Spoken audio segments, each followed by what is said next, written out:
Hi friends, ಅಮ್ಮನ ಕೈ ರುಚಿಗೆ ಸ್ವಾಗತ. ಈರುಳ್ಳಿ ಸಮೋಸ ಮಾಡೋದು ಹೇಗೆ ಅಂತ ನೋಡೋಣ.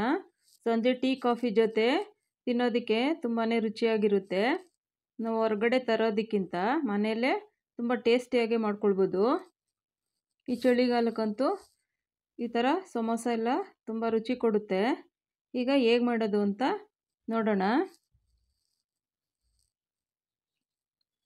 ನೋಡಿ, ಒಂದು ಬೌಲ್ಗೆ ನಾನಿಲ್ಲಿ 1.5 ಕಪ್ಪಷ್ಟು ಮೈದಾ ಹಾಕ್ತಾಯಿದ್ದೀನಿ. ನೋಡಿ, ಇದೇ ಕಪ್ಪಲ್ಲಿ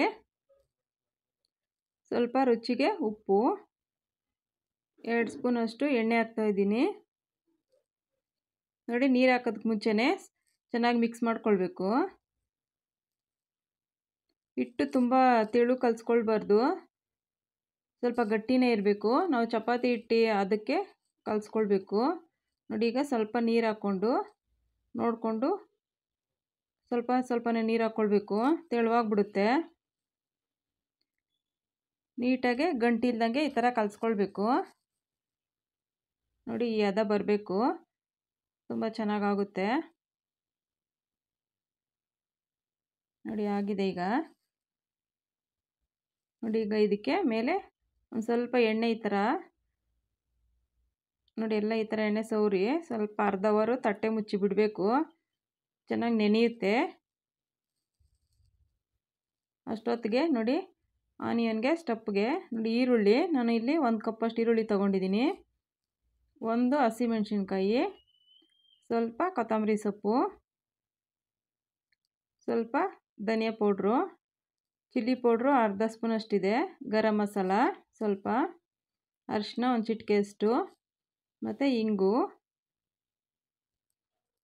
ಮತ್ತು ರುಚಿಗೆ ತಕ್ಕಷ್ಟು ಉಪ್ಪು. ಚೆನ್ನಾಗಿ ಮಿಕ್ಸ್ ಮಾಡ್ಕೊಳ್ಬೇಕು.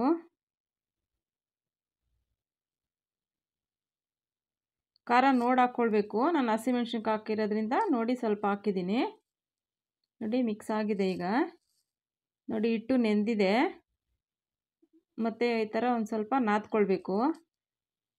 ನೋಡಿ, ಸಾಫ್ಟಾಗಿ ತುಂಬ ಚೆನ್ನಾಗಿ ನೆಂದಿದೆ. ನೋಡಿ, ಈಗ ಸ್ವಲ್ಪ ಹಿಟ್ಟು ಹಾಕ್ಕೊಂಡು ನೋಡಿ ಈ ಥರ ಮಾಡಿಕೊಂಡು ಕಟ್ ಮಾಡ್ಕೊಳ್ಬೇಕು.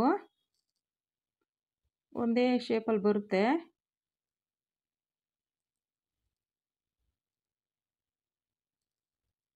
ನೋಡಿ, ಈಗ ಲಟ್ಟಿಸ್ಕೊಳ್ತಾ ಇದ್ದೀನಿ.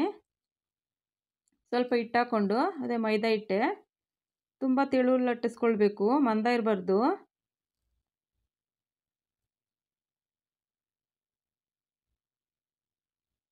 ನೀವು ಬೇಕಂದರೆ ಮೈದಾ ಬದಲು ಒಂದು ಸ್ವಲ್ಪ ಅರ್ಧ ಗೋಧಿ ಹಿಟ್ಟು ಹಾಕಿ ಕಲಿಸ್ಕೊಳ್ಬೋದು ಹಿಟ್ಟು.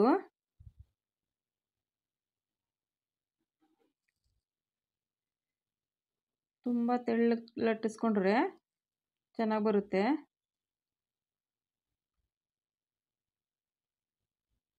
ನೋಡಿ, ಪೇಪರ್ ಥರ ಬರಬೇಕು, ಆ ಥರ ಲಟ್ಟಿಸ್ಕೊಳ್ಬೇಕು.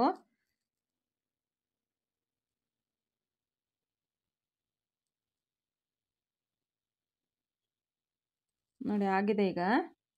ನೋಡಿ, ಎಷ್ಟು ತೆಳುವಿರಬೇಕು. ನೋಡಿ, ತವ ಸಿಮ್ಮಲ್ಲಿ ಇಟ್ಕೊಂಡು ಒಂದು ಸ್ವಲ್ಪ ಹೊತ್ತು ಹಾಕಿ ನೋಡಿ, ಆ ಸೈಡ್ ಈ ಸೈಡು ಸುಮ್ಮನೆ ಹಾಕಿ ಥರ ತೆಗಿಬೇಕು. ಒಂಚೂರು ಅದು ನಾವು ಗಟ್ಟಿ ಥರ ಬರಬೇಕು. ಸ್ವಲ್ಪ ಸಮೋಸ ಮಾಡೋದಕ್ಕೆ ಬೇಯಿಸೋದೇನು ಬೇಡ, ಸ್ವಲ್ಪ ಅದು ಗಟ್ಟಿ ಆದರೆ ಸಾಕು. ನೋಡಿ, 2 ಮಾಡ್ತಾಯಿದ್ದೀನಿ, ನಾನು ತೋರಿಸ್ತಾ ಇದ್ದೀನಿ. ಸಿಮ್ಮಲ್ಲಿ ಇಟ್ಕೊಂಡು ಸ್ವಲ್ಪ ಈ ಥರ ಹಾಕಿ ತೆಗೆದ್ರೆ ಆಯಿತು. ನೋಡಿ, ಅದಕ್ಕೆ ಸ್ವಲ್ಪ ಮೈದಾ ಹಿಟ್ಟು 2 ಸ್ಪೂನ್ ಹಾಕ್ಕೊಂಡು ಈ ಥರ ಪೇಸ್ಟ್ ಥರ ಮಾಡ್ಕೊಳ್ಬೇಕು. ಮೇಲೆ ಅದು ಹಚ್ಚೋದಕ್ಕೆ ಸ್ವಲ್ಪ ಗಟ್ಟಿನೇ ಇರಲಿ, ತುಂಬ ತೆಳುವೇನು ಬೇಡ.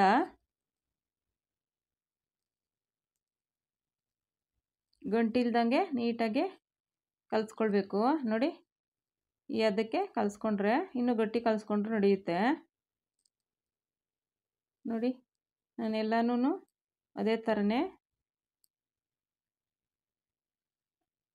ತವ ಮೇಲೆ ಹಾಕಿ ತೆಗೆದಿದ್ದೀನಿ. ಈಗ ಕಟ್ ಮಾಡ್ಕೊಳ್ಬೇಕು. ನೋಡಿ, 4 ಸೈಡೂ ಈ ಥರ ಎಡ್ಜಸ್ ಎಲ್ಲ ಕಟ್ ಮಾಡಿ ತೆಗಿಬೇಕು.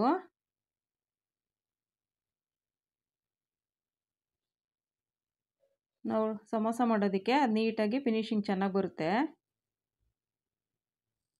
ನೋಡಿ, ಈ ಥರ ತೆಗೆದು ನೋಡಿ ಸ್ಕ್ವೇರ್ ಥರ ಬಂದಿದೆ. ಈಗ ಸೆಂಟ್ರಲ್ಲಿ ಈ ಥರ ಕಟ್ ಮಾಡಿಕೊಂಡ್ರೆ ಸಮೋಸ ಶೀಟು ರೆಡಿ ಆಗುತ್ತೆ.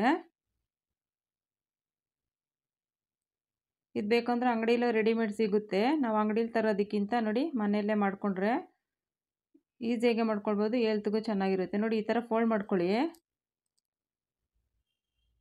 ನೋಡಿ ಈ ಥರ ಮಾಡಿಕೊಂಡು ಸ್ವಲ್ಪ ನೋಡಿ ನಾವೇನು ಪೇಸ್ಟ್ ಕಲಿಸ್ಕೊಂಡಿರ್ತೀವಿ ಅದನ್ನು ಹಾಕ್ಕೊಂಡ್ರೆ ನೀಟಾಗಿ ಅಂಟ್ಕೊಳ್ಳುತ್ತೆ. ನಾವು ಎಣ್ಣೆಗೆ ಹಾಕ್ದಾಗೆಲ್ಲ ಬಿಟ್ಕೊಳ್ಳೋದಿಲ್ಲ. ನೋಡಿ ಈ ಥರ ಒಂದು ಫೋಲ್ಡ್ ಮಾಡಿ ಈ ಥರ ಹಾಕ್ಕೊಂಡು ನೋಡಿ ಎಡ್ಜಸ್ ಎಲ್ಲ ನೀಟಾಗಿ ಈ ಥರ ಮಡ್ಚ್ಕೊಳ್ಬೇಕು. ಚೆನ್ನಾಗಿ ಹಾಕಿ ಪ್ರೆಸ್ ಮಾಡಿ ಎಣ್ಣೆಯಲ್ಲಿ ಹಾಕಿದ್ರೆ ಸ್ವಲ್ಪ ಹಾಗೆ ಬಿಟ್ಕೊಂಡ್ಬಿಡುತ್ತೆ. ನೋಡಿ ನಮಗೆ ಎಷ್ಟು ಹಿಡಿಯುತ್ತೋ 1 ಸ್ಪೂನು 1.5 ಸ್ಪೂನ್ ಅಷ್ಟು ಹಾಕಿದ್ರೆ ನೋಡಿ ಸಾಕಾಗುತ್ತೆ. ಈಗ ಮೇಲೆ ನಾವೇನು ಮೈದಾ ಹಿಟ್ಟಿದ್ದು ಪೇಸ್ಟ್ ಮಾಡ್ಕೊಂಡಿರ್ತೀವಿ ನೋಡಿ ಈ ಥರ ಎಡ್ಜಸ್ಸಲ್ಲಿ ಹಾಕಿ ಪ್ರೆಸ್ ಮಾಡಿದ್ರೆ ನೀಟಾಗಿ ಕುತ್ಕೊಳ್ಳುತ್ತೆ. ಎಲ್ಲ ಒಂದೇ ಸರಿ ಮಾಡಿ ಇಟ್ಕೊಂಡು ಆಮೇಲೆ ಕರೆದ್ರೆ ಇದು ಚೆನ್ನಾಗಿ ಸೆಟ್ಟಾಗಿರುತ್ತೆ. ನೋಡಿ ಸಮೋಸ ಶೇಪ್ ಬಂತು. ಎಲ್ಲನೂ ಅದೇ ಥರನೇ ಮಾಡ್ಕೊಳ್ಬೇಕು. ಮಾಡಿಟ್ಕೊಂಡು ಒಂದೇ ಸರಿ ಎಣ್ಣೆಯಲ್ಲಿ ಕರ್ಕೊಳ್ಳೋಕೆ ಸರೋಗುತ್ತೆ. ನೋಡಿ ಈ ಥರ ಶೇಪಲ್ಲೇ ಎಲ್ಲನೂ ಒಂದೇ ಥರ ಮಾಡಿದ್ದೀನಿ. ನೋಡಿ ಎಣ್ಣೆ ಕಾದಿದೆ.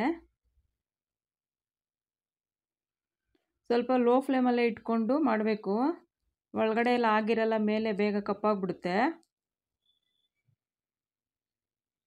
ನೋಡಿ ನಿಧಾನಕ್ಕೆ ಸಿಮ್ಮಲ್ಲಿ ಇಟ್ಕೊಂಡು ಮಾಡಿದ್ರೆ ಸ್ವಲ್ಪ ಚೆನ್ನಾಗಾಗುತ್ತೆ. ಒಳಗಡೆ ಎಲ್ಲ ಹದವಾಗಿ ಚೆನ್ನಾಗಿ ಬೇಯುತ್ತೆ.